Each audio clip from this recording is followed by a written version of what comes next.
Hello, my name is Paul Zanazanian, and welcome to History in the Now Conversations, a podcast on history and how we use it in our everyday lives. History in the Now Conversations explores how we use history to know who we are, to know how to think and feel, and to know how to engage in our daily routines. History in the Now Conversations examines what history is, what it does, and how we can use it or even should use it in our everyday lives. Today's guest is Tristan Verboven, who is currently an English teacher at Bois de Boulogne College in Montreal. In his spare time, Tristan also hosts a podcast series called Twilight Histories, which basically investigates what-if scenarios from the past, blending alternate history, science fiction, fantasy, and role-playing into a fully immersive radio drama. Tristan has a diverse background. He studied cinema and fine arts at Concordia University in Montreal. After traveling in Europe and the Middle East, he obtained 2 master's degrees, one in education and the other in motivational psychology. During his travels when living in Budapest in the early 2000s, Tristan also worked as a news reporter for the English language shortwave broadcast at the Hungarian National Radio. He hosted the English language FM show on Tilos Radio, and he directed 2 documentary films while working as a tour guide and English teacher. Tristan, welcome to History in the Now Conversations. It's great to be here. You have such an interesting and exciting portfolio, a lot of rich experiences and adventures to talk about. Could you tell us a little more about your interests and hobbies in history leading up to your podcast? Yeah, sure. History, of course, has been a big part of my life ever since I was a kid. I grew up in a house full of books. Both my parents were really interested in traveling and in history. My dad had great knowledge and a lot of sort of nonfiction books about history and around the house. And all of our dinner conversations were about history and about the world and what's going on in it. And my dad worked in the foreign service, so we lived abroad most of my childhood, and so just incessantly traveling. Well, I remember these are my earliest memories were traveling around England. My dad quite obsessively wanted to visit every single castle in England, and so our weekends were spent sometimes visiting several castles. And, you know, there's pictures of me and my brothers, sometimes very enthusiastic, sometimes being dragged along through the rain to visit these castles. And just traveling around Europe and the Middle East, we were always off to some new place and learning about the history of a place. And of course, it was absolutely fascinating. And I mean, my dad and I, for example, we spent a lot of time in the car, you know, just driving. And this was before we had devices to amuse ourselves. So my dad and I had this ongoing, for years and years, this ongoing kind of competition to who could spot the castle the first. And he, of course, knew where all the castles were because he looked at the map. But sometimes I caught ones that he missed, and he was sort of dragging me along. But still, it all is part of this fascination with history. And everywhere we went, we shared the stories of what these places meant. And you know, my imagination was always filled with, picturing these places in their day and the people, you know, wandering around. And I still do that now. I can't help it. I everywhere I go, I think like, oh, what has led up to this moment, and what did I miss? You know, what were the most exciting moments in these places? And everything that I see means something, has a significance historically, and has a reason for being there, and it's all connected. It's wonderful to think of the world that way. So which countries did you go to? Well, we were mostly in Europe and sometimes in the Middle East. So we lived in, I could give you the list, England, Germany, Switzerland, Yugoslavia, France, Czech Republic, Lebanon, Turkey. Wow. And I spent a lot of time as an adult in Hungary and Austria, and other places too. My family's originally from the Netherlands, so we visited there a lot, and really all over East and Western Europe. In the 1980s, we lived in Yugoslavia, so we got to travel around Eastern, beyond the Iron Curtain, and to really visit all of these places you normally wouldn't go in Eastern Europe, which was very exciting. There's something about that communist era bleakness and that sort of coal smell that I yearn for. I love it. It's I love old communist era buildings and the vestiges of that time. That was my childhood. Looking at visiting all these places in the communist world. This was all through your father's work in the Foreign Service? Yeah, we were posted in a different country every 3 years. Wow, that's very lucky. Were there any castles or historic sites that stood out the most or that are really present in your memory? I mean, there were some great ones, of course. There's a few that I really remember well. There's a great one in the south of France called Carcassonne, which is the biggest. I mean, it's sort of overwhelming how huge and well-preserved it is. And most of the time when you visit a castle, it's ruined or it's been appropriated in some other way but Carcassonne is in absolute perfect condition and it's massive. It's basically city walls that have never been conquered. Another example of that is Crec des Chevaliers in Syria, which was not only the strongest and most expensive castle ever built, it's perfectly intact as well. And that's the kind of place where you can visit it and you can see exactly, you can experience, if you just put your head right, experience exactly what it was like to be at the time, looking over the crenellations or through the little, arrow slits, and really picture what it was like to, be looking out at the Saracens. And not just castles, we also visited a lot of antiquity. I really love, especially Roman stuff. The best Greek and Roman stuff is actually in Turkey, I found, in the Middle East. Turkey has tons of it. Turkey is one of the most fascinating places I ever went to. We were there for 4 years, and I've been back since many times, and still haven't seen the whole thing. It's they have something from every single era. It's been Turkey has been so many places in the past. It wasn't always Turkey. It's been Roman. It's been Greek. It's been Seljuk. It's been so many things, and everybody left a piece of something behind. And so there, you really can let your imagination fly.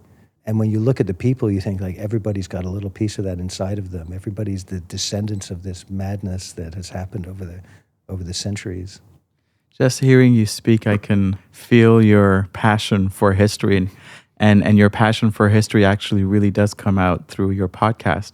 But before we talk about your podcast, I really want to hear more about you and your life experiences. So you teach English, you studied in education, you studied in motivational psychology. What is it about these subjects that you like or you admire, and how do they connect, or how does this admiration for the studies or the topics you studied connect to history? Well, I would never have expected to be a teacher, actually, because I hated school and I was a terrible student when I was a kid. And so if somebody had told me I was going to become, an academic, a teacher, I would have immediately shut them down. I ended up studying fine arts. I was really into art. My mother also was an artist. She is an artist, and she studied fine arts as well. So we've always been exposed to the arts, and I thought I had maybe a bit of talent, and I studied film because I really liked cinema, especially cartoons. I was really into cartoons, and I studied film animation. And it wasn't till after I graduated, I moved to Europe. I really went to Europe in the late 90s, like 98, with no money. I had just enough to get there, a couple of $100 in my pocket. And I really thought to myself, I'm just going to do it. I'm just going to go. Everybody's like, oh, you need to have money. You need to. But I thought, I grew up in Europe. I know my way around. I'm pretty good at surviving. I want to do something on my own. I want to do this, in a very sort of Dickensian way of like traveling Europe, where I'm just going to see what happens when I show up with no money. And, of course, it was very difficult at first. I was in London, which is a very expensive city, and living in a youth hostel and working as a cleaner and all these stuff. But I slowly started to figure out how it works and how you can make money when you're a traveler. And I started traveling. I went out to Eastern Europe. I really missed Eastern Europe, and I wanted to go out there. I had a little bit of experience doing radio. I had done radio here at CKUT and just college radio and stuff. But I really liked radio. I really wanted to do radio. I was always a big fan of public radio.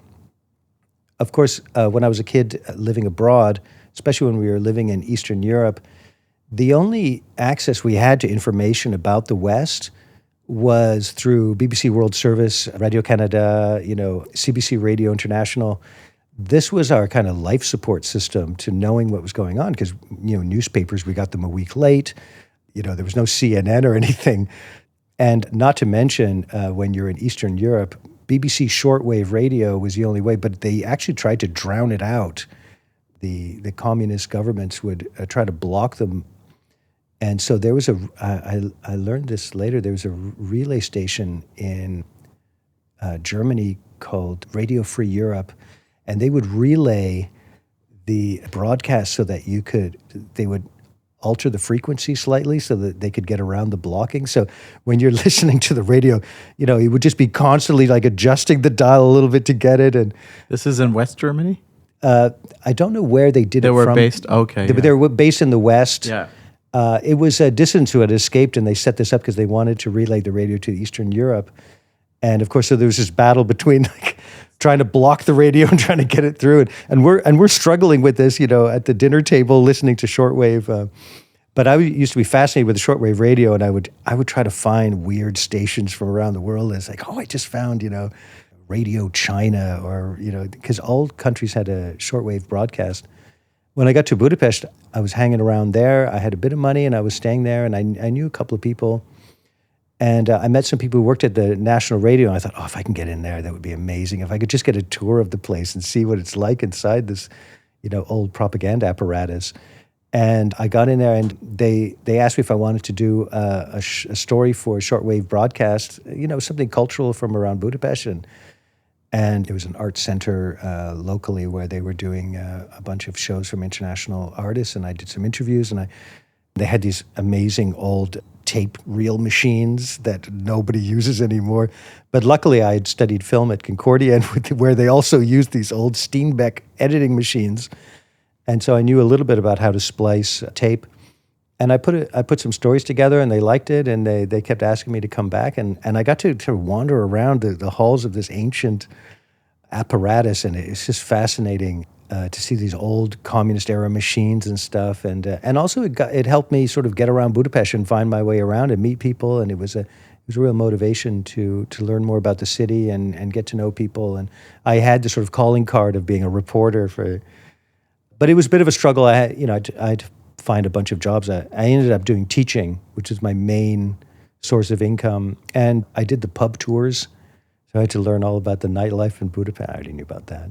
But that's a lot of fun. Yeah, so teaching was my main source of income, of course. And as much as I'd never been a good student and never thought of becoming a teacher, I felt like I had a bit of a knack for it. And when I came back to Canada, I had already, a few years experience teaching. I thought this would be a good job to have when I get back. But I realized that I really need to learn how to do it properly. And so I ended up doing, through the CEGEP, there's a CEGEP program. CEGEP being college in Montreal. Colleges here in Montreal. So I was teaching ConTED, adult education courses. And they told me about a program where you can get your master's while working. And I thought I'd take advantage of that. And it was a very long process, but fascinating and very thorough courses about pedagogy, classroom management, technology, philosophy of education, which I found totally fascinating, psychology of education, psychology of adolescence.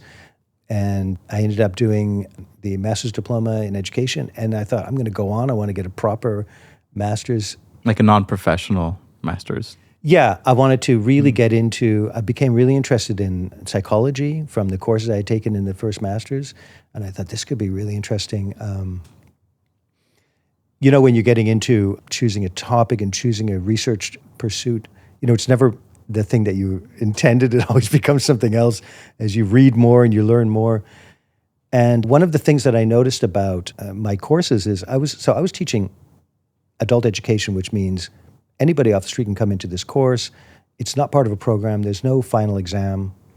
People just come in because they want to learn English. And this is the kind of teaching I'd been doing in Budapest and it's quite fun and stuff, very casual but focused, low-level English learning. I noticed that a lot of students who were really enthusiastic and really motivated stopped showing up. And of course, once they stop showing up, you can't really ask them what happened. They're gone. And I thought this would be an interesting thing to study. I wonder if we know enough about psychology to be able to predict and maybe anticipate and even prevent people leaving the course because they're really missing out. And I'm sure there's something that happened and it's too late to find out, but maybe we could predict if we created a line of questioning. Started really looking into the psychology of learning and the psychology of motivation. It really brought me towards more motivation than education. And self-determination theory, which was really interesting. When you try to look at all of the different factors that contribute to somebody's motivation, it's really overwhelming. There's so many things. And one of the things I realized very quickly was that we don't really have a lot of self-determination. There are so many things that affect every decision that we make and every act that we follow and everything that we're interested in is mostly determined by factors that are completely out of our control. What I found out, which is interesting, is that most of the time when we're making decisions, when we're running our lives, when we're going through the process of, especially learning process, we're really just trying to find the path of least resistance through stuff. We're just trying to find the easiest possible way because we got so much stuff going on. And the moment things aren't easy anymore, we try to do the easy way. And we like to believe, well, we're determined, we're going to overcome our obstacles, but our obstacles are really just guiding us through life. And I thought, how can we sort of codify this? Like, how can we turn this into science? So I tried to break it down. One of the things you learn in motivational psychology is that all things are either intrinsic or extrinsic. So it's either something in you or it's an outside factor, and mostly in equal quantity. But then there's other factors too. There's what I classified as instrumental and investment. So instrumental is the things that are functional, the things that you can do, the things that the world will let you do. So intrinsic instrument is your innate ability, your talents, your what you can do, what you like, what you enjoy. And then there's extrinsic instrument, which is what the world will let you do. I mean, if you were born on the streets of Calcutta, you would have different opportunities than you would living in Montreal. So the opportunities that the world allows you, the opportunities that are offered to you in the world are important. We can't really overcome that. The other layer of this is the extrinsic investment, right? So you can be invested in something in the sense that you are intrinsically invested in that you have a sort of value system. We all have things that we value, that we believe in, the person that we are, and the place that we try to find in the world for ourselves. But then there's also the extrinsic investment where it's like the world is invested in you. The world also has a belief system and a system of values that you're a part of, whether you like it or not. And I thought, well, those are that really covers everything. It's either, anything that happens, it happens because all four of those things occur. Every decision that we make throughout our lives, everything that happens to us happens because we had the intrinsic investment, we had the personality to do it, we had the intrinsic instrument, we had the ability to do it, we had the extrinsic instrument, the world let us do it, and the extrinsic investment, the world believes in doing that and values it. And all of these things they flow together. One flows into another. And when all of those sort of the pistons, I was described in my thesis as the pistons are running in sync, there was flow. That flow is what we follow through our lives. If one of those pistons is not running properly, you can push the engine a little bit, but it's going to start making sounds and it's going to start burning out. It's not sustainable. We really need all of those four things. So if I can ask questions to my students, early in the process, questions that focus on all four of those factors, and I can kind of see which ones are the weakest which one of those four things is the weakest and which is the strongest, I can really focus on the weakest one and try to provide. If, for example, your weakest piston, in a sense, is let's say your intrinsic instrument, you're just not you're not good at languages, or you don't have that confidence. You don't really like what's happening. You're not enjoying it, or you don't feel like you're the kind of person who can learn languages. People are like that. People are not good with languages.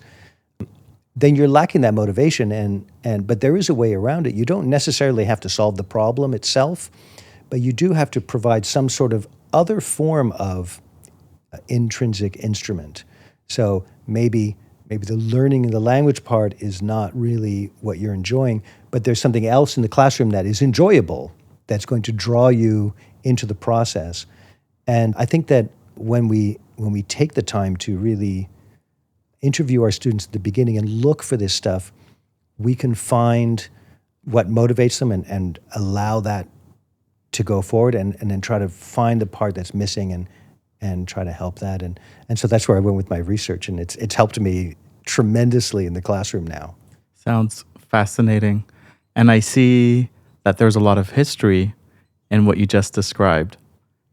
Yeah, I mean, it totally relates to how history works, right? I mean, you think about, when I'm in, like I was describing earlier, when I'm in a place and where some history happened, or I'm looking sort of deep diving into an aspect of history, I now, of course, put it to the grid. I wonder, when, just as an easy example, when you think of like, and why did Caesar cross the Rubicon? It's like, I'm going to put it through the cycle.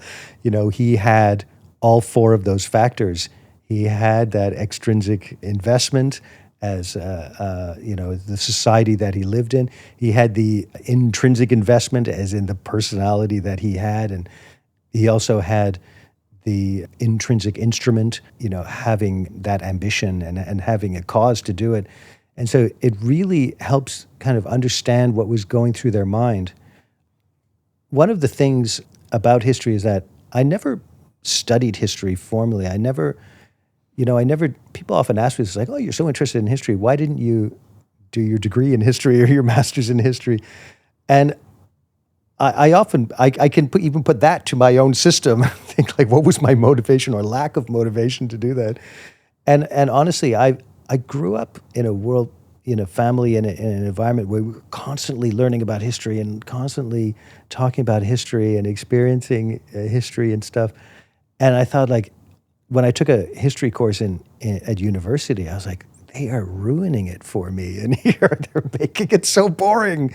This is not the part of history that's exciting for me. They're reading volumes of, and writing essays and stuff.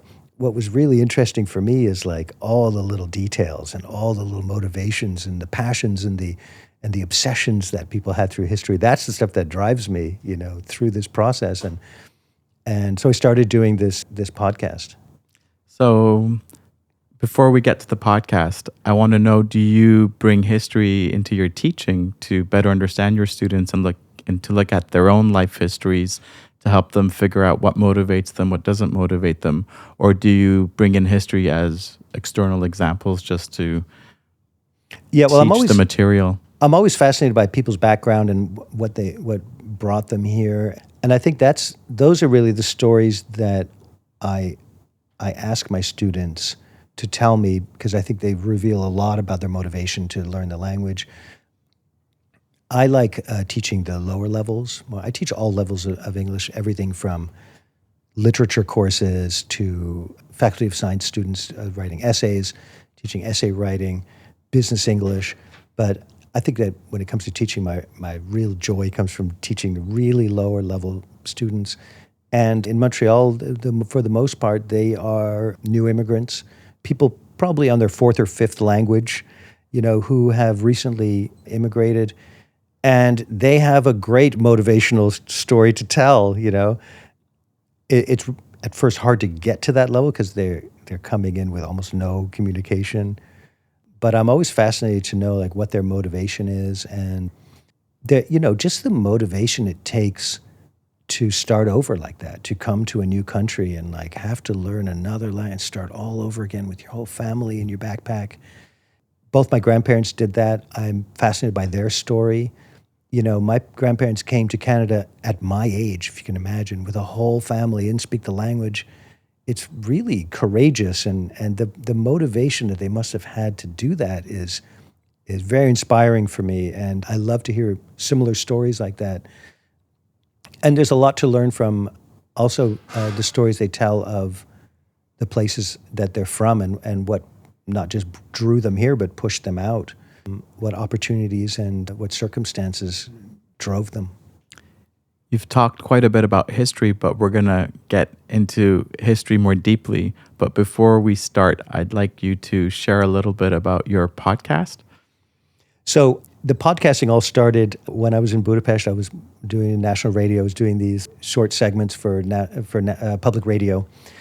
And I was really looking for different projects to work on. My creative drive was pushing me. And you know, Budapest is a very stimulating place, and they love the arts there. They're very enthusiastic about the arts. And there was a lot of the technology was coming out. There was a lot of programs for artists at the time. And one of them was a program called C3. It was basically at the time what they called internet radio. It wasn't even podcasting. They didn't have that name yet. And it was just websites that had basically radio shows. And me and some friends got together. We kind of inherited this show where it was just a bunch of guys around a microphone, and we thought we could make this more interesting. And we started doing, because we were all really into public radio, we started doing fake stories. And because what I love about public radio is this sort of sincerity and banality of it all. So we started doing stories about we interviewed a guy who was trying to sell cheese made out of bear milk. And the thing is we didn't try to make it a comedy show. We tried to make the comedy of it, the idea that how long can we go along with this in a serious way? And what it took for me, what was really inspiring for me, was that I had to do all this research into how cheese is made, and I got to fish out all this sort of terminology you can use. And I really was excited about this new medium of internet radio because it's very free. You're not restricted by these conventions of public radio. And I became really interested in Roman history and in Mediterranean history. It didn't happen until much later that I started doing my own history podcast. I was in Berlin with the kids. The kids were quite young. They're about 7 or 8 years old. And you know, my whole childhood was about living through Eastern Europe and communism. And we were visiting remnants of the Berlin Wall, and the kids were saying, like, why was there a wall in the middle of a city? This is really weird. And it's like, how do I explain this to a child? The sort of the preposterous historical context of the Berlin Wall, where a section of the wall covers a part of the city, but the people inside are the ones who are free. And it reminds me of this old joke that I heard during the communist time. I love old communist jokes. There was one where there was a father and son there who were in East Berlin, and the son asked the father, "Dad, what's this wall?" He said, "Oh, that's the wall that divides us from the West." And he says, "Well, who lives behind that wall?" And he says, "We do." So I felt like I was kind of in that same situation with my daughter, explaining what the wall is. And I thought, I wonder if I could put together a kind of story for the kids where it's like a children's story about why the Berlin Wall exists. And I started writing it on the plane home, and that's where I created my first episode. It was really the history of World War II, written as kind of like a children's story, and trying not to indulge too much in the blood and guts of it, and more in a context that's accessible for a child. And so you can, in that sense, you can conjure up, mysterious curses and demons, and obsessions and sort of noble armies and good versus evil, and that stuff comes out. And I thought I could really go with this. And so once I had finished that first episode, I thought I'm going to start with something similar, which is the story of Rome and Carthage, which is, still continuing today. I mean, they say the Punic Wars ended, but I feel like they just keep repeating themselves. So I started doing this series called The Story Engine, which was really kind of dramatic interpretations of the passions and characters involved in the Punic Wars, rather than saying like, well, and 78 BC this happened, and then Scipio Africanus led his army to this place. I thought that is the most, you're missing out on the best part of the story if you read the story of the Punic Wars like that. The Punic Wars is a story of obsessive revenge, which is much more exciting when you think about it. Like, here's this guy who was so mad at his family being destroyed by these Romans, this sort of young, ambitious empire encroaching on their business, that he went out and like trained himself to be a warrior, raised an army of, ragtag army of the Mediterranean's greatest warriors, assembled a train of war beasts and, marched them on Rome, and was driven by this obsession with just murdering Romans and taking revenge. I thought, that's a much better story. So I told that story about how this obsession drove, and also about hubris and hate and the passion of it. And then also how, on the other side of it, sane minds prevailed and managed to stop this obsession, and managed to, through trickery and recourse to art, managed to save an unsavable situation. And I thought, this is such a better story about, and it got me to like really deep dive into the Punic Wars and read everything I could get my hands on about it and find out what really, really happened during the Punic Wars. And this was a former podcast, or is this Twilight Histories? So this was a little project I did on my own. I did about 12 episodes of the Story Engine. And when I put those out, I was looking for other people doing the same kind of podcasting, and I came across Jordan Harbour, who did another podcast that I really liked, which was these sort of what-if scenarios about history. We got in touch with each other. I thought we could maybe intro suggest each other's podcasts on our shows. And we started chatting online, and he invited me to do an episode on his show. He was bringing in collaborators. So I produced a small series for him on his show, and I've done about 20 of them since. It's wonderful working together on that project. And where can our listeners find your podcast? On Spotify? Spotify, Apple Podcasts, or just go to the website directly. Podomatic, there also is where we host them. So my original series, which is still up, called The Story Engine, that's just me telling the stories. And then the Twilight Histories is actually a point of view perspective of different historical events. And sometimes, it comes from sort of the Twilight Zone. Like, imagine you're in a time machine and you could be sent back to a period of time. But of course, things might be different because history changes through contingency, and maybe things don't happen the way that you expect them to. But it's really about experiencing history, from a first-person viewer. And of course, when you experience history like that, you're really experiencing it from the ground. So you don't read history from, well, this year the general did this, and this year the king did that. You're on the ground. You don't know what the hell's going on, right? And you're just trying to deduce what's happening from the first person experience. And I thought that's a really good way to experience history, is like, what was it like for somebody who's in it, who is in the thick of it, and all of your information is coming from just what you see out of your eyes. Let's do history now. Okay. So what's the first idea or image that comes to mind when you think of history? Why do you think that image comes to mind? It would be castles, antiquity, exploring Roman ruins, wandering through castles. That was my childhood experience. That was my whole childhood was that. If I wasn't in school, we were visiting castles or chasing down a Greek monument or traveling somewhere to see something like that. So it's what you talked about earlier. Okay, so that's the first image or idea that comes to mind. What is your earliest memory of your connection to history? Just those early experiences of... is there one that goes way back when?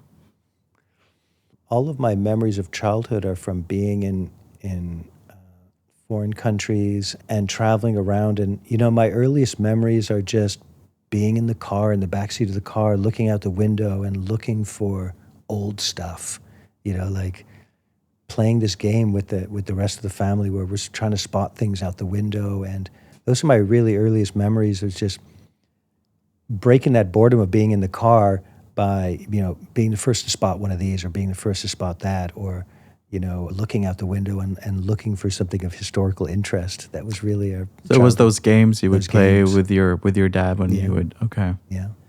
Could you think of one example that really stays with you till this day? Earlier on, I asked you if there were certain sites that you liked the most, and you talked about Eastern Europe, and you talked about Syria and Turkey, and you talked about castles. Is there one castle that really, really sticks out in your memory? Or that when you think of it, you think history? Yeah, I mean, definitely, when I was really young, we went to visit Carcassonne and we traveled all through France. That's and the I would one, say yeah. that Okay. Carcassonne was really the one where, the sort of the ruined castles finally made sense. Like all I'd seen was sort of the vestiges and the ruins of these buildings. And I remember that having a real impact on me in the sense that for the first time I was walking through a castle that was perfectly intact. And I was like, wow, this is very close to, I don't have to fill in the gaps as much anymore. I can really, really kind of flesh out the details in my mind being in a place like this. It's very experiential That's to be in a place interesting. like that. Yeah. The idea of gaps versus details. Yeah. It really filled in all the gaps. So I can now focus on like really the details, like what would I be wearing? What would I be holding? What would I be doing in this place? Yeah. That's, if I think back, I was quite young, at that age. But, the sort of the boy's fantasy of being a knight or being, either sieging or defending a castle is very exciting, just because, castles reveal the whole process of a siege and a defense, all of the techniques and the sort of desperation of trying to take these castles and defend them. It's all right in front of you when you see all of the mechanics of it and stuff. Can you describe a moment in your own life where you had to use history to prove a point or to justify an argument or to justify the importance of attaining a certain goal, using history to justify a coveted goal? When I was in Turkey, I had a chance so just to give a time context, I'd been living in Turkey for a few years, and this had been just the end of the first Gulf War. I'd been traveling around Turkey, and through my dad's connections, people I knew in Ankara, I had the chance to go work as a field officer for the UN in a refugee camp. A lot of Kurdish refugees were coming in from Iraq and Syria. And so they had some refugee camps, and they needed people just on the ground to work in relief supplies. And for a few months after the Gulf War, I got to do it. It was an extraordinary experience. And I thought that to do this really responsibly, I really had to find out, the backstory on what I was getting involved in. This is a politically charged situation, and we can't always assume that we're on the right side of this. I wanted to, be sort of well briefed on what I'm getting myself into, what kind of conflicts are going on. And so it was really important for me at the time to really get the backstory on who I'm helping and what their story was. We were helping mostly Kurdish refugees. And at the time, the Kurds did not really have a good name in the sense that, the Kurds are people who live in a lot of different countries in the Middle East.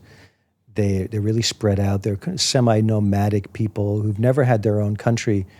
And, every country that they live in, they kind of have a bad name because they're quite rebellious in history and often considered terrorists. They were involved in a lot of terrorist initiatives or anti-colonial initiatives. And, there's kind of mixed stories about the Kurds. Like on the one hand, depending who you talk to, people say like, oh, the Kurds, no, they're, we have to be careful about them. They're bandits, they're terrorists. But on the other hand, you talk to people and it's like, oh no, these are people we need to help. These are refugees. And I thought, I really need to get to the bottom of like what is going on in the Middle East. And there's always a sort of dismissive story of like, well, it's complicated. don't worry about it. Just take a side. It's complicated. Just take the side you're supposed to take. And I thought I should really find out what's going on. And so this was a real motivation for me to sort of deep dive and make sure that I don't come into the situation with too many preconceived notions about who the Kurds were. And I wanted to kind of be neutral about it, which I think is the most effective way to come into a situation like that. I noticed that most of the people I was working with too were quite neutral about the situation. Certainly people working for the UN or in aid organizations. I found that a lot of the people I was working for really kind of maybe jaded, I would say, about the situation, where it was no longer for them about like either, we have to help these people or we're against these other people. It was really just about getting through the day-to-day and getting the job done and helping people as individuals as much as possible. And so I thought that was really, that was a time where history was very important. Getting the story right was very important, and to be sure not to take all of my perspectives from one source, and to look at the greater history. And when you go to the Middle East, you can go really far back in history. You can go back thousands of years, and they're relevant. What happened 3,000 years ago in the Middle East is important today. It's still in people's minds, and knowing that was really important. Knowing what they believe their story to be and what their story reality is on both sides of it, I thought that was a really important opportunity to deep dive on the history to make it relevant. So based on what you've said thus far about your own passion for history and the lead up to the podcast and how you use history in your teaching, and based on what you just stated now in terms of how you use history as an argument or to justify the need to attain a certain goal, for example, and that's to better understand the people you are working with. What do you think history is then? What does history serve to do? History is the story of what happened. And I think there's a difference between, one of the things that I really like to touch on in my podcast, in the sense of making it a first-person point of view experience, is that history in history books tries to sort of tell the story of what happened from an omniscient, retroactive point of view. Like, we know now what happened, and this is what happened to this guy, and the dates and the movements and the lines where they were drawn. And we often forget that, there was an experiential aspect to it. People at the time were experiencing things, and it's difficult to sort of demonize people retroactively because they had their circumstances. Their motivations can be explained by psychology. Even the most evil, what we look back on as the most evil things that happened, well, there was extrinsic investment, there's extrinsic instrument, there was intrinsic instrument, there's intrinsic investment. Everybody had that on an experiential level. So I really like telling the story from the ground, what it was like to just be kind of being pushed around by history, and you don't really have a choice in what's going on. You're part of this flow. So it's more than just the history of what happened. It's the history of what people experienced happening from many points of view. I mean, for example, I've always been interested in time travel, but if there was a machine, right, that could map out every event in the universe and say exactly what happened, and so that we can go back and experience it, I don't think the machine would know much more than I suppose a machine could calculate, if it was possible, the movements of every atom and molecule in the universe, and just sort of say well, okay, if you pick a time, this was the state of the world at the time in terms of at the molecular atomic level. But we don't really know what was happening unless somebody goes into it and sees what's happening. And then, well, where are you going to put him? Where was he standing when this happened? What was the experience? What was that person's background? What was all their motivation, and how are they reacting to the situation? It really is experiential. There is no history except that which was experienced by people. And history serves to capture that? Yeah. I mean, it's because it's everything that happened, right? And everything that's happening right now is also going to become history. It's really the only thing that we're interested in is what happened ever, Why is that? Why are we interested in what happened? I mean, aren't you? Aren't you interested in? That's all we talk about is things that have happened. Yeah, but I'm just curious to hear more about what you think. I wonder. I know there's no right or wrong answer. It's just I'm just trying to latch onto something you said and try to see. Because we're part of this flow. We're in this river flowing downstream, and it is important, the push of the water pushing us forward and where we're going in the downstream are all that there is in life. I mean, one of the things that makes me really think a lot about history and sort of motivational psychology when I put the two together is I try to think of things as like, imagine the entire world is sort of going downstream in this river, right? Like rivers can be extremely powerful or they could be extremely boring. Sometimes I was going over the St. Lawrence today on the way here, crossing the bridge. I thought, the river looks very peaceful right now. It's not really doing much at all. But except it is. It's trillions of tons of sheer mass moving slowly through a continent and dragging things with it. And sometimes that river gets completely out of control. I mean, sometimes it floods and it destroys huge swaths of the city.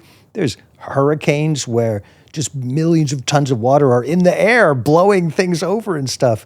And even in those events, when water is going crazy and flying through the air at 100 miles an hour, the water itself is not actually doing anything. It's really just finding the path of least resistance through this mess, right?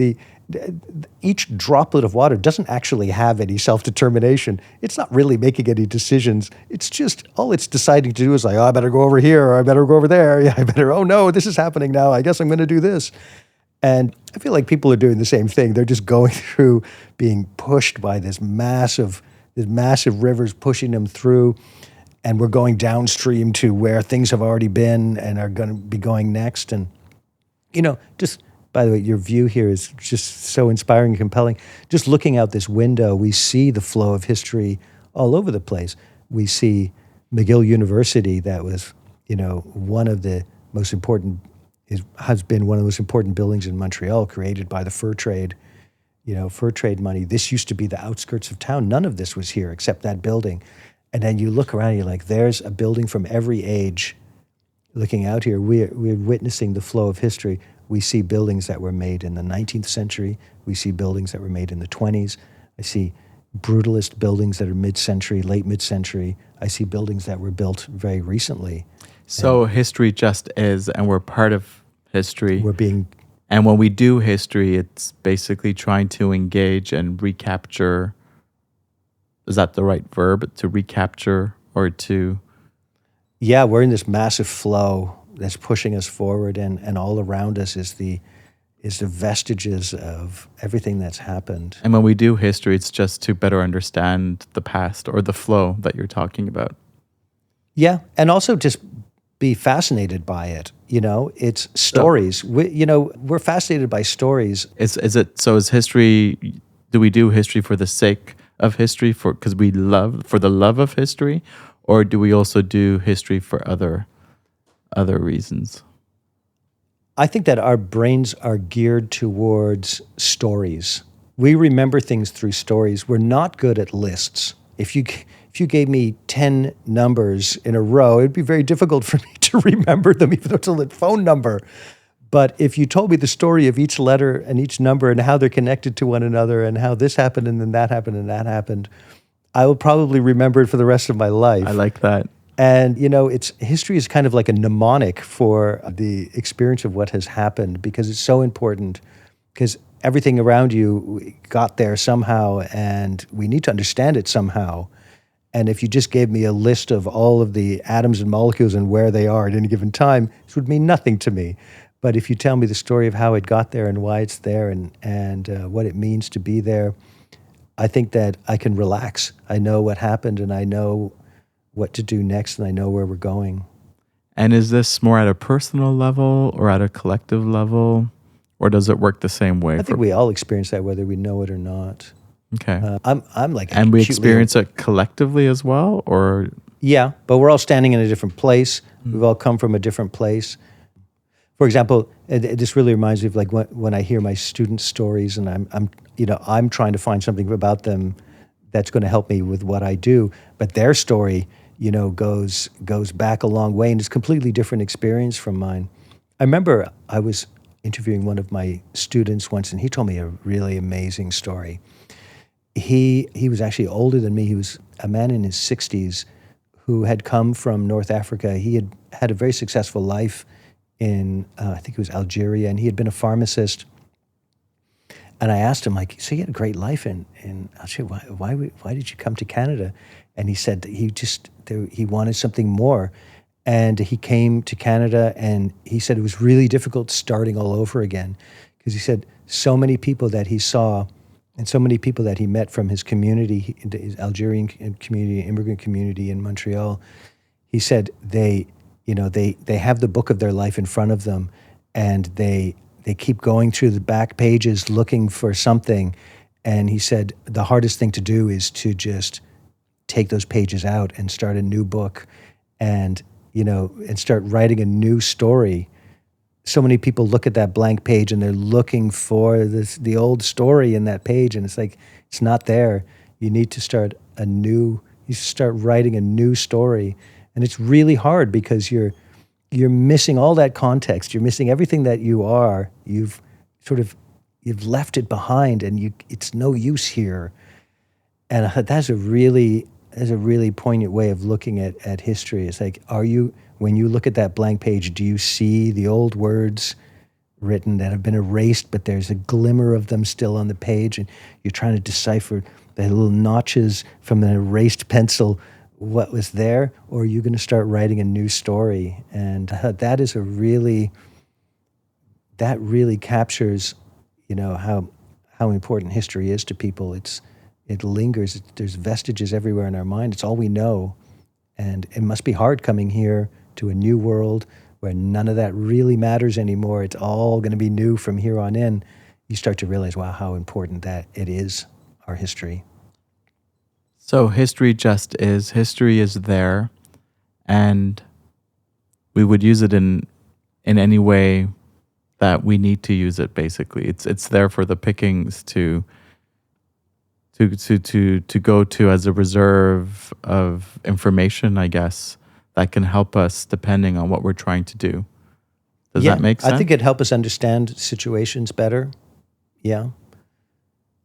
Certainly political situations, economic situations, there's a reason why things are the way they are. And we can't just look at them in a vacuum and say, like, well, I don't know what's going on. You do know what's going on. There's a lot that's happened that brought us here.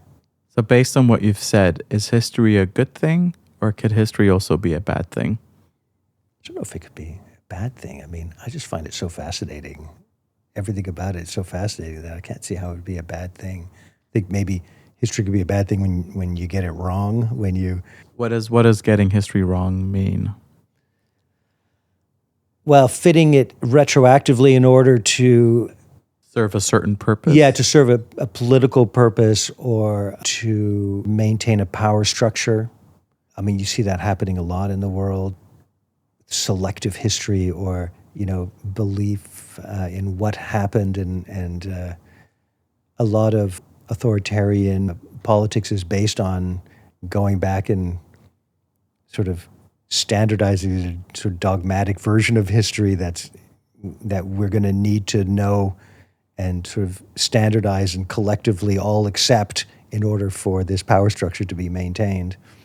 And, the enemy of any power structure is a kind of free access to history and to look at history from different perspectives. Tristan Verboven, thank you so much. Thank you for having me.